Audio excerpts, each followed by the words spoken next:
Hello दोस्तों, देव online classes में आपका स्वागत है। हम आपके लिए हिंदी श्रृंखला का नेक्स्ट वीडियो लेकर आए हैं जो काफ़ी इंपॉर्टेंट है। यदि आप लोग हमारे चैनल पर नए हैं तो प्लीज़ चैनल को सब्सक्राइब कर लें, बेल आइकन को प्रेस कर दें ताकि हमारे लेटेस्ट वीडियो का नोटिफिकेशन आप तक सबसे पहले पहुंच सके। चलिए दोस्तों, क्वेश्चन शुरू करते हैं। आज की वीडियो का पहला क्वेश्चन है, अष्टाध्यायी में कौन सा समास है? पहला है दिगु, दूसरा है अव्ययी भाव, तीसरा है कर्मधारय, चौथा है तत्पुरुष। तो बताएं दोस्तों। इसका जो सही आंसर है ऑप्शन नंबर फर्स्ट, दिगु समास। अष्टाध्यायी में दिगु समास है, अर्थात 8 अध्यायों का समूह, यानी कि पहला पद संख्यावाची है, इसलिए यहाँ पर दिगु समास है। नेक्स्ट क्वेश्चन है,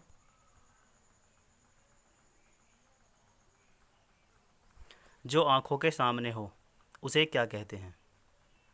पहला है प्रत्यक्ष, दूसरा है परोक्ष, तीसरा है अप्रत्यक्ष, चौथा है विलुप्त। तो बताएं दोस्तों। इसका जो सही आंसर है ऑप्शन नंबर फर्स्ट, प्रत्यक्ष। जो आँखों के सामने हो उसे प्रत्यक्ष कहते हैं और जो आँखों के सामने न हो उसे परोक्ष कहते हैं। अगला क्वेश्चन है, जो धूप में खूब सूख चुका है से अभिप्राय है? पहला है कड़ा परिश्रम करना, दूसरा है धूप सेकना, तीसरा है बीमार होना, चौथा है रेगिस्तान में रहना। तो बताएं दोस्तों। इसका जो सही आंसर है ऑप्शन नंबर फर्स्ट।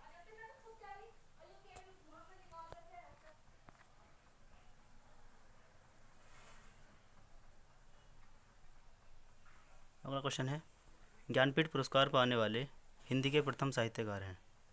पहला है सुमित्रानंदन पंत, दूसरा है रामधारी सिंह दिनकर, तीसरा है अज्ञेय, चौथा है महादेवी वर्मा।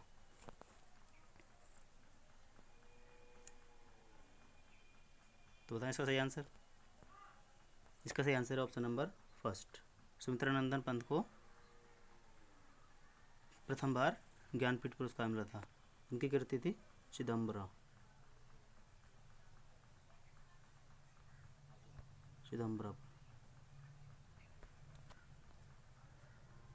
अगला क्वेश्चन है, बिहारी ने क्या लिखे हैं? पहला है पद, दूसरा दोहे, तीसरा चौपाई, चौथा है कवित्त। तो बताएं दोस्तों सही आंसर। इसका जो सही आंसर है ऑप्शन नंबर सेकंड, दोहे। बिहारी ने दोहे लिखे हैं। अगला क्वेश्चन है, किस काल को स्वर्णकाल कहा जाता है?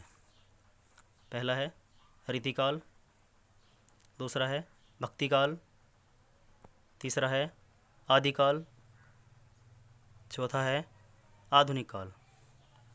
तो बताएं दोस्तों। इसका जो सही आंसर है ऑप्शन नंबर सेकंड, भक्तिकाल को स्वर्णकाल कहा जाता है।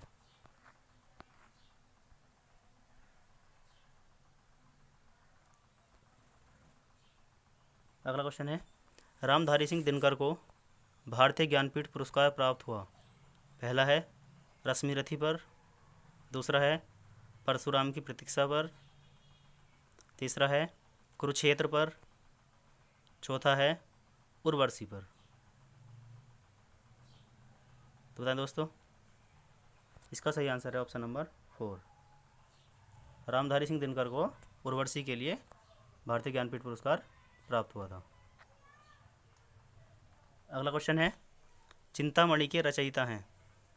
पहला है जयशंकर प्रसाद, दूसरा है महावीर प्रसाद द्विवेदी, तीसरा है रामचंद्र शुक्ल, चौथा है हरिओध। बताएं दोस्तों।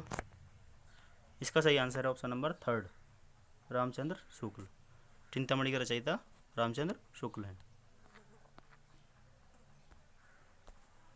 अगला क्वेश्चन है, कबीरदास की भाषा थी? पहला है ब्रज, दूसरा है कन्नौजी। तीसरा है सदुक्कड़ी। चौथा है खड़ी बोली। बताएं दोस्तों। इसका जो सही आंसर है option number third, Sadhukkadi. Kabirdas की भाषा सदुक्कड़ी थी। अगला क्वेश्चन है, तद्भव पत्रिका प्रकाशित होती है। पहला है नई दिल्ली से, दूसरा है लखनऊ से, तीसरा है प्रयागराज से, चौथा है काशी से। बताएं दोस्तों। इसका जो सही आंसर होगा ऑप्शन नंबर सेकंड, तद्भव पत्रिका लखनऊ से प्रकाशित होती है। इसके संपादक अखिलेश हैं। अगला क्वेश्चन है, हंस पत्रिका के संपादक हैं। पहला है भारतेंदु हरिश्चंद्र, दूसरा है अज्ञेय, तीसरा है प्रेमचंद, चौथा है गुलाब राय। बताएं दोस्तों। इसका जो सही आंसर है ऑप्शन नंबर थर्ड, प्रेमचंद। हंस पत्रिका के संपादक प्रेमचंद हैं।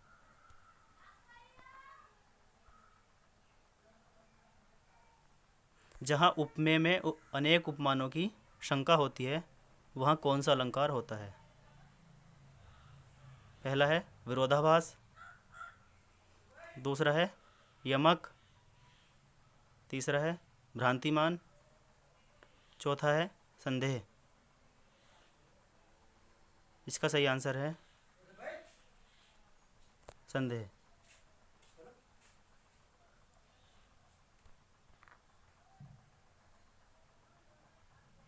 अगला क्वेश्चन है, जहाँ बिना कारण के कार्य का होना पाया जाए वहाँ कौन सा अलंकार होता है।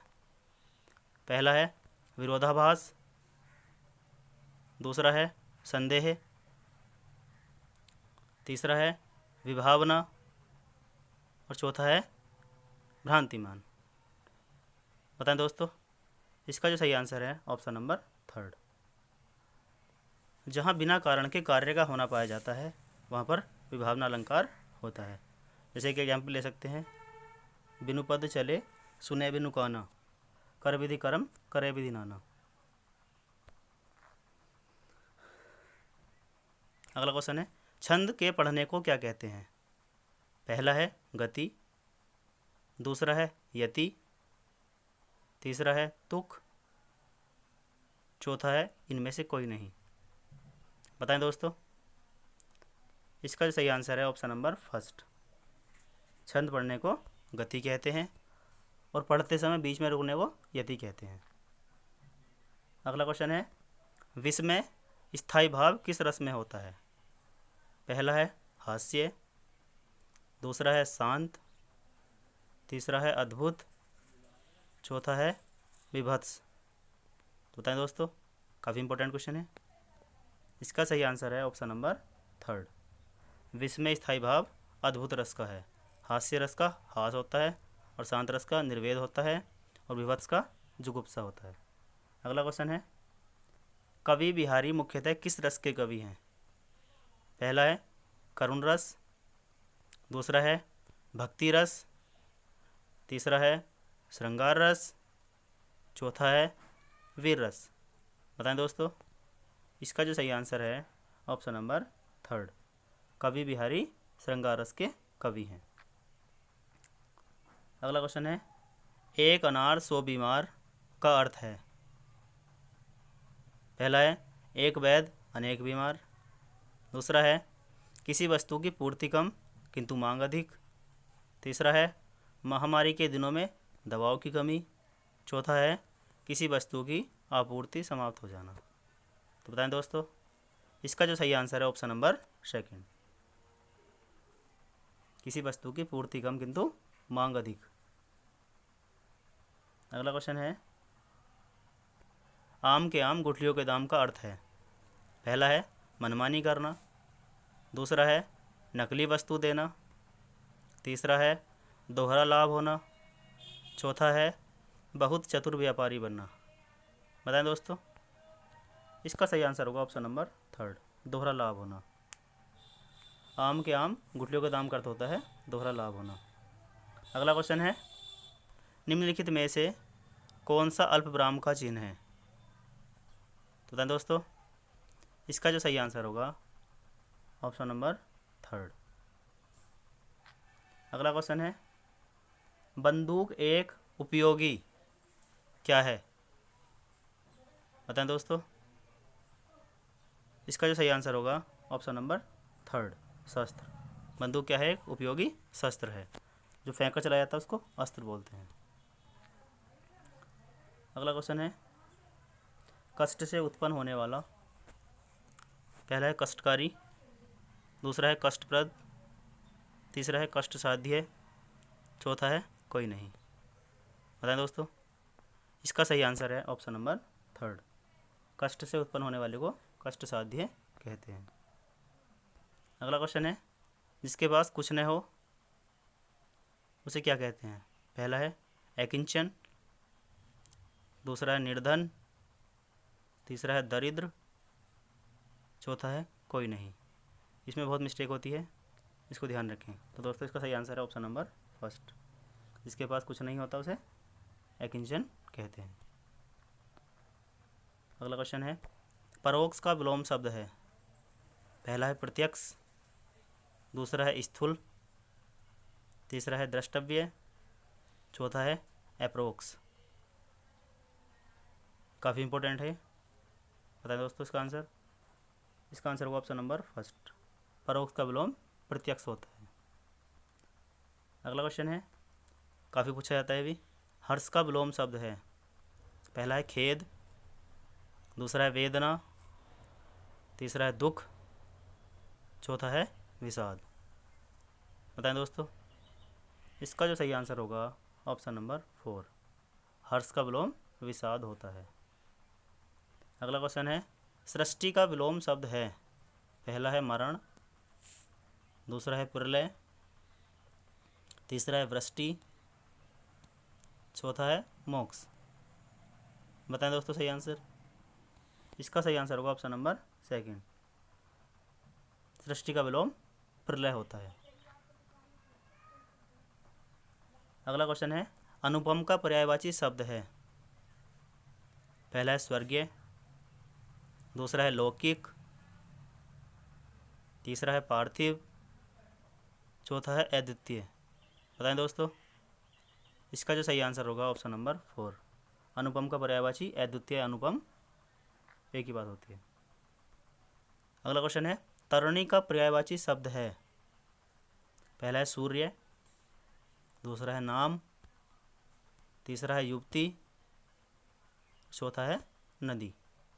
बताएं दोस्तों, इसका जो सही आंसर है ऑप्शन नंबर 1, तरणी का पर्यायवाची शब्द सूर्य होता है।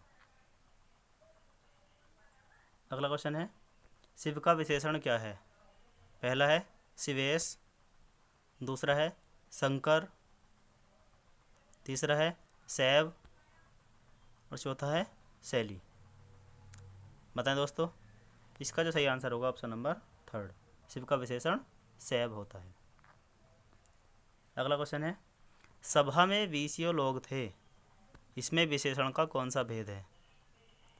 पहला है समुदायवाचक, दूसरा है परिमाणवाचक, तीसरा है निश्चित संख्यावाचक, चौथा है अनिश्चित संख्यावाचक।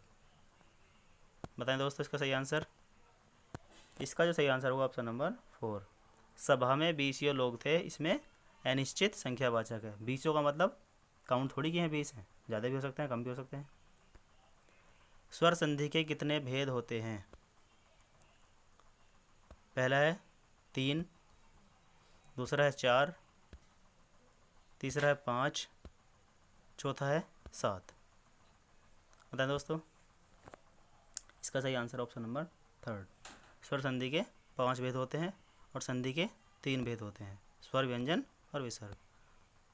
तो दोस्तों, आशा करते हैं आपको हमारा वीडियो पसंद आया होगा। यदि वीडियो पसंद आया हो तो प्लीज़ हमारे चैनल को सब्सक्राइब कर लें और हमारे वीडियो को अधिक से अधिक शेयर करें, लाइक करें, कमेंट करना ना भूलें। Thank you for watching this video.